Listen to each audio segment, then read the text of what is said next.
Welcome to Success Educare Lab, my dear all government job aspirant. আজকে এই ভিডিওটিতে আমি আমার 2019-এর ক্লার্কশিপের রিয়েল সাকসেস স্টোরি তোমাদের সঙ্গে একটু জেড প্রেজেন্ট করতে চলেছি, যেটি একদমই রিয়েল, যার মধ্যে কোনো এক্সট্রা কিছু নেই, অথেন্টিক। আর এতে করে তোমাদের আগামী যে 23-24 ক্লার্কশিপের প্রিপারেশনে অনেক হেল্প হবে। যে ভুলগুলি আমি করেছিলাম সেগুলো তোমরা করবে না। আর কবে কোন টাইমে পরীক্ষা হয়েছিল, কি কি পরীক্ষা হয়েছিল, টাইপিং টেস্ট কেমন হয়েছিল, প্রিপারেশন কেমন ছিল, তারপরে লাস্ট আমি শেয়ার করেছি তোমাদের জন্য প্রায় 10 থেকে 11খানা টিপস। তোমাদের এই পরীক্ষায় 2023-24 তোমরা অ্যাপ্লাই করেছো ক্লার্কশিপের, তারা অন্তত তোমরা ভুল করবে না। দুটো আমি যে ভুল করেছিলাম সেই ভুল করবে না, তোমরা অনায়াসেই ভালোভাবে র্যাঙ্ক করতে পারবে। আর তার জন্য তোমাদের ফার্স্ট থেকে লাস্ট দেখার অনুরোধ রইল ভিডিওটি। আর যারা নতুন এই চ্যানেল তারা অবশ্যই সাবস্ক্রাইব করে নোটিফিকেশনটি অন করে রাখবে, যাতে আমি তোমাদের কাছে ইনফরমেটিভ ভিডিও সবার আগে তোমাদের প্রিপারেশন টাইমে পাঠাতে পারি।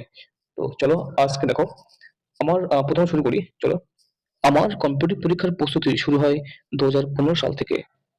আর আমার প্রিপারেশন ছিল এলোমেলো, মানে হচ্ছে নির্দিষ্ট লক্ষ্য ছাড়াই স্টেট লেভেল থেকে শুরু করে সেন্ট্রাল লেভেল, এমনকি ব্যাংক এক্সামও দিয়েছি অনেকবার। ঠিক আছে, একদম প্রাইমারি এক্সাম থেকে শুরু করে আমি পিএসসি সমস্ত পরীক্ষা, তারপরে সিজিএল, এমটিএস সব পরীক্ষা দিয়েছি অনেকবার, কিন্তু ফাইনালি সিলেক্ট হয়নি। যদিও কোনো কোনো ক্ষেত্রে প্রিলিমস পাস করেছি, মেন পাস করতে পারিনি। এভাবে অনেকের অনেক অনেক ফেল করার পর, ব্যর্থতার পর ফাইনালি ক্লার্কশিপ 2019 নোটিফিকেশন ইস্যু হয় 2019-এর ফেব্রুয়ারির 22 তারিখের আগে, এবং ফর্ম ফিল আপ শুরু হয়েছিল 22 ফেব্রুয়ারি 2019 থেকে 25শে মার্চ 2019 পর্যন্ত। সেখানে ভ্যাকান্সি ছিল 7,227টি।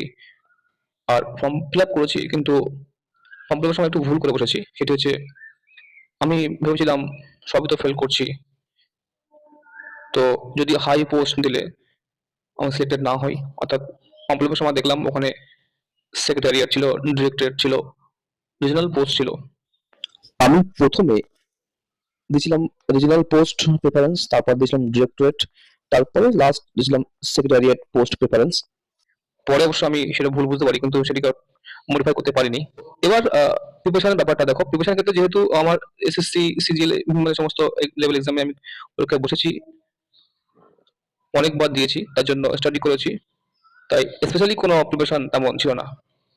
তোমরা এখন থেকে জোরদার প্রিপারেশন করবে, আমার মতন ক্যাজুয়ালি প্রিপারেশন নেবে না। এখন থেকে প্রিপারেশন তোমরা জোরদার করবে, তোমাদের র্যাঙ্ক যাতে ভালো হয়। আর আমার প্রিলিম পরীক্ষার ডেট ছিল 25 জানুয়ারি, মানে 25 জানুয়ারি 2020 তারিখে, এবং তার ওই 1-2 মাস আগে একটু ক্লার্কশিপ নিয়ে স্টাডি করেছি। আমার পরীক্ষার সেন্টার কলকাতার রানী ভবানী স্কুল পড়েছিল সম্ভবত। শনিবার বেলা 2টো থেকে 3টে 30 পর্যন্ত আর কি পরীক্ষা হয়েছিল। পরীক্ষা হলে একটা ভয় এক্সাম হলে অনেক আগেই গিয়ে পৌঁছেছি, কিন্তু পরীক্ষা দেওয়ার সময় একটু আনন্দ, সেই ভয়টা কেটে গেছিল। কারণ আমার কাছে কোশ্চেন গুলি ইজি মনে হয়েছিল। এরপর পিএসসি যখন অ্যান্সারকে পাবলিশ করে, তখন মিলিয়ে দেখলাম সেখানে আমার মার্কস 65 থেকে 70-র মধ্যে নাম্বার থাকবে, কারণ ইংলিশ সেকশনে আমার ভালো হয়েছিল। এরপর মেন এক্সাম, যেটি ডেসক্রিপটিভ পরীক্ষার জন্য আগে থেকে প্রিপারেশন শুরু করিনি। পিএসসি প্রিলিমস পরীক্ষার রেজাল্ট বার করে, এবং আমি রোল নাম্বার দিয়ে চেক করে জানতে পারি যে আমি মেন পরীক্ষার জন্য ডাক পেয়েছি। এরপর মেন পরীক্ষার জন্য মাঝে মাঝে স্টাডি করতাম। আর মেন পরীক্ষাটা হয়েছিল 6 ডিসেম্বর 2020 রবিবার 11 থেকে 12টা পর্যন্ত, একটি গার্লস হাই স্কুলে। মেন 100 মানে বেঙ্গলি ইংলিশ মিলিয়ে আমি পরীক্ষার হলে সব প্রশ্নের, মানে 6টি প্রশ্নের উত্তর দিয়েছিলাম, 3টি বাংলা, 3টি ইংলিশের। কিন্তু দুঃখজনকভাবে আমি দেখলাম যখন ফাইনাল রেজাল্ট বা পাবলিশ হয়েছিল, তখন আমার মার্কস দেখলাম সেখানে বাংলার তুলনায় ইংরেজিতে অনেক কম নম্বর পাই। যদিও আমি ইংলিশ ভালো পরীক্ষা দিয়েছিলাম আমার পক্ষ থেকে। এরপর মেন বেসড অন, মানে যেটি পিডি এবং মেন একসঙ্গে দুটি নম্বর কম্পাইল করে এটি রেজাল্ট বার করেছিল পিএসসি 13 সেপ্টেম্বর 2021 তারিখে। তো পিএসসি প্রথমে একটি লিস্ট প্রকাশ করে, সেটি পিএসসি উইথড্র করে নেয়। এরপর প্রায় 55,056 ক্যান্ডিডেটের লিস্ট, মানে অ্যামেন্ডেড লিস্ট, সংশোধিত লিস্ট একটি প্রকাশ করেছিল। সেখানে আমার নাম দেখে আমি খুবই মানে আনন্দ পেয়েছিলাম। সেটি লিস্টের উপরের দিকে আমার নাম ছিল। আর পিএসসি টাইপিং এর জন্য আর লিস্ট প্রকাশ করেছিল, যেটি 9,693 জনের। তারপর টাইপিং জন্য বেশ সময় দিতে শুরু করলাম, অর্থাৎ বেশি প্র্যাকটিস করতে শুরু করলাম বাড়িতে। মেন এক্সামের পরপর থেকেই অল্প অল্প করে টাইপ করতাম, তেমন কোনো স্পিড মানে বাড়েনি, তেমন জোর দিইনি। তারপর যখন দেখলাম মেন রেজাল্ট বার হয়েছে, তখন আমি প্রথমে লাগাতার 2-3 মাস পর পর মানে প্র্যাকটিস করার পরে প্রথমে স্পিড বাড়িয়েনি, তারপরে 40+ স্পিড আসে 2-3 মাস পর। এবং পরীক্ষার আগে অনেক অনেক রাত দিন প্র্যাকটিস করেছি, করার পরে প্রায় 50 থেকে 55 এরকম WPM বা ওয়ার্ড পার মিনিট এরকম স্পিড চলে আসে। আর যেহেতু 10 মিনিটে 200 টাইপ করতে হবে, টাইপ করলেই তুমি কোয়ালিফাই করবে, তার জন্য টেনশন হয়নি। তবুও একটু ভয় ভয় কাজ করছিল, যেহেতু আমি আগের ক্লাস 7 ফেল করেছিলাম। সেটা আমি পরে একটা তোমাদের কিন্তু বলবো, শেয়ার করবো। আচ্ছা, তবু একটু ভয় ভয় কাজ করছিল। তারপরে 7-8 রকমের বিভিন্ন রকমের কিবোর্ড আমি প্র্যাকটিস করেছি, হার্ড কিবোর্ড, সফট কিবোর্ড সব প্র্যাকটিস করেছি। কারণ পরীক্ষা হলে যদি টাইপ এর সমস্যা হয়, সঙ্গে সঙ্গে ডিসকোয়ালিফাই হয়ে যাবো, সেই লক্ষ্যে বা সেই ভয়ের জন্য আমি অনেক ধরনের কিবোর্ড কিনেছিলাম।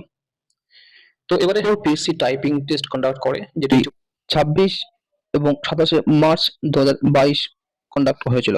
আর আমার টাইপিং টেস্ট ছিল 26 মার্চ 2022, 9:10 থেকে 9:20 পর্যন্ত, 10 মিনিটে। সেক্টর 5 এ আমার সিট পড়েছিল, ওখানে এক্সাম হয়েছিল।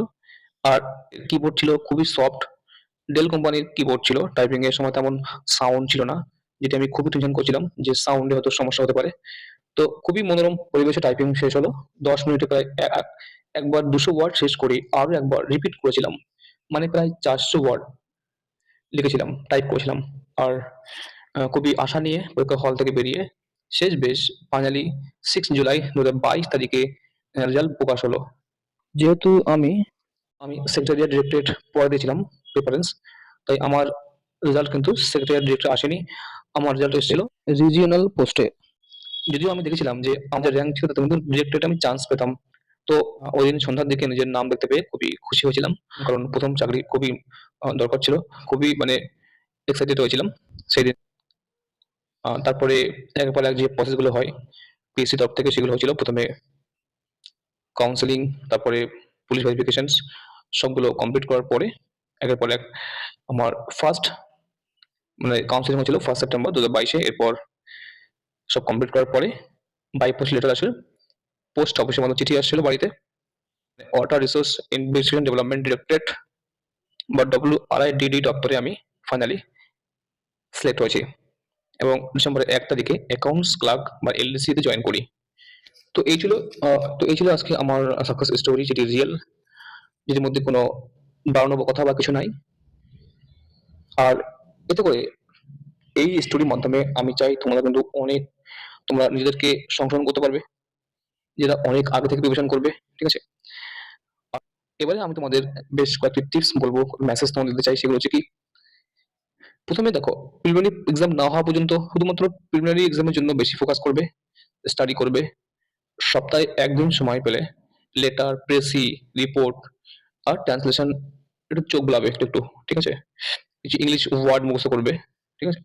আচ্ছা, নাম্বার 2, দেখো, পারলে সপ্তাহে একটি বাংলা বা দৈনিক ইংরেজি পত্রিকা সংবাদপত্র নিয়ে একটু চোখ বুলাবে, ঠিক আছে?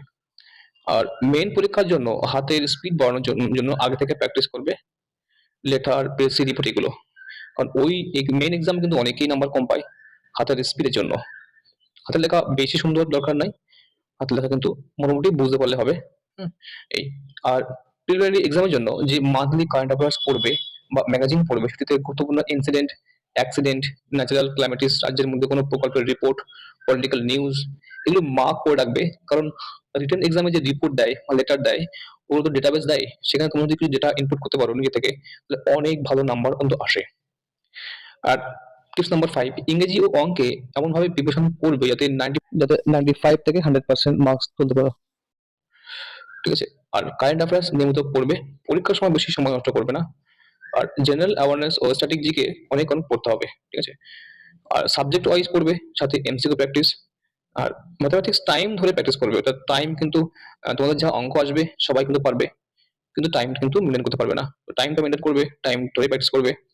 আর প্রিলিমিনারি এক্সামের পর থেকে টাইপিং প্র্যাকটিস শুরু করবে, ঠিক আছে? তো যারা আগে থেকে কোনো কোনো কাজ করো বা টাইপিং এর সংক্রান্ত কোনো কাজ করো, তাদের কোনো কথাই নাই। যাদের যাদের টাইপিং এ একদম জ্ঞান নেই, তারা কিন্তু এখন মানে প্রিমিয়ারলি এখন থেকেই, অর্থাৎ এখন থেকে কিন্তু তোমাদের কিন্তু মাঝে মাঝে টাইপিং বুঝবে, ঠিক আছে? আর লাস্ট হচ্ছে তোমরা পিএসসির ওয়েবসাইটে দেওয়া আপডেট সবসময় ফলো করবে, ঠিক আছে? তো এই ছিল তোমাদের কিন্তু অনেক ইনফরমেটিভ তথ্য, যে তোমাদের আগামী যারা 23-24 পরীক্ষা চলেছে ক্লার্কশিপ, সেটা কিন্তু অনেক অনেক হেল্প হবে। আর আমি চেষ্টা করব তোমাদের বেস্ট গাইড দিতে, তোমাদের বেস্ট প্রিপারেশনের লক্ষ্যে। এই জন্যই তোমাদের আবারও রিকোয়েস্ট করবো, যারা এই চ্যানেল নতুন তারা অবশ্যই সাবস্ক্রাইব করে নোটিফিকেশন বেলটি অন করে রাখবে এই চ্যানেলটি, যাতে তোমাদের প্রিপারেশন টাইমে চলাকালীন যে কোনো আপডেট, কোনো রকম ইনফরমেটিভ আপডেট সবার আগে তোমার কাছে পৌঁছায়। এতটুকু হলেও সামান্যতম হলেও উপকার আসবে এই চ্যানেল থেকে। তো তোমরা ভালো থাকবে, তোমরা ভালো প্রিপারেশন করবে। দেখা হবে কোনো পরের ভিডিওতে। ততক্ষণ তোমরা ভালো থাকবে। Thank you for all, thanks.